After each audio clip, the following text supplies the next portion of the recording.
The General Assembly will likely adjourn in a couple of weeks without adding more charter schools and allowing more school choice, reforming annexation laws, protecting private property from eminent domain abuse, defending the sanctity of life by passing the Unborn Victims of Violence Act, allowing citizens to vote on the traditional marriage constitutional amendment, and passing tax cuts to stimulate the economy. People respond to the truth, and that's what we're telling them, because they don't like the fact that a third of our kids don't graduate from high school.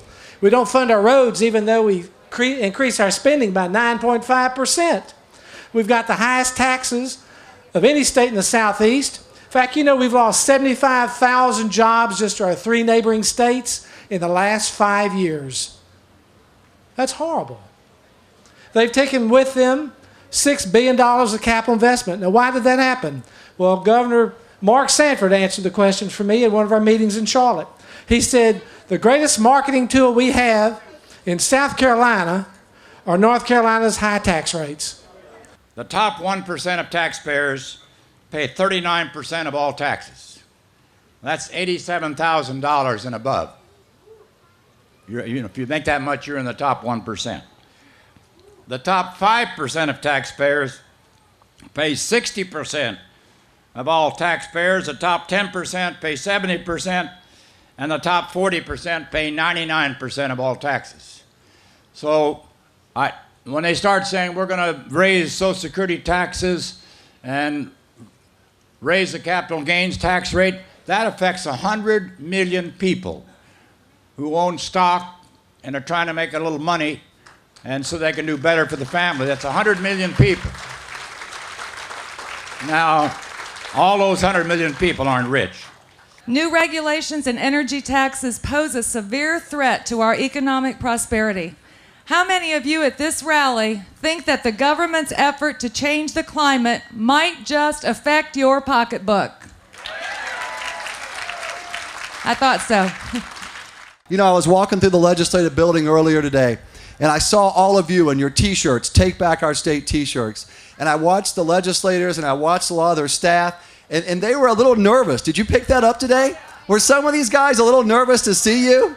I think they were. They were thinking, look, we're the experts. We're the ones who know how to tax and spend. We're really experts at that. You guys go back home, do whatever it is you do at your place. For goodness sakes, please don't come to the Capitol and bother us. Please don't start looking over our shoulder.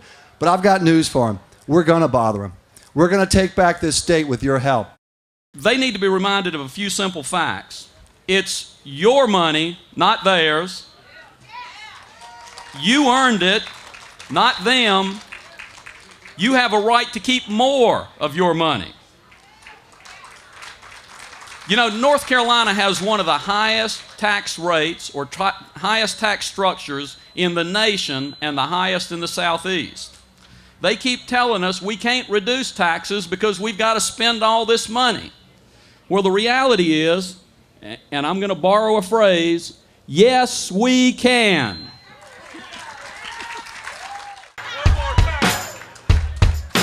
We will rock you.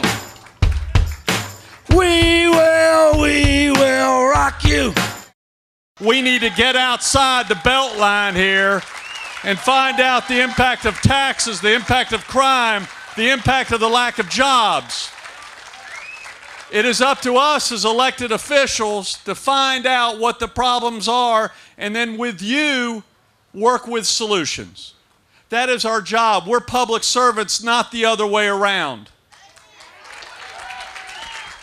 Do you realize that every private school student and every homeschool student has to yearly take a nationally normed test, and it has to be opened for inspection by the governor at home? Y'all know that? You know it. But not public school students. We don't dare give them nationally normed tests because we're afraid of the results. And as long as we refuse to measure ourselves against the nation and the world, we will get mediocrity. Just how serious are you about rebuilding the conservative movement one individual at a time? How committed are you to fiscal restraint on taxes and spending? How important is it to you to protect our families from the excesses of cultural relativism? How determined are you to do something about public education reform? How prepared are you to fight for the property rights of the citizens of North Carolina? And just how important is it to you to have transparency in our electoral and governmental processes from the courthouse to the state house?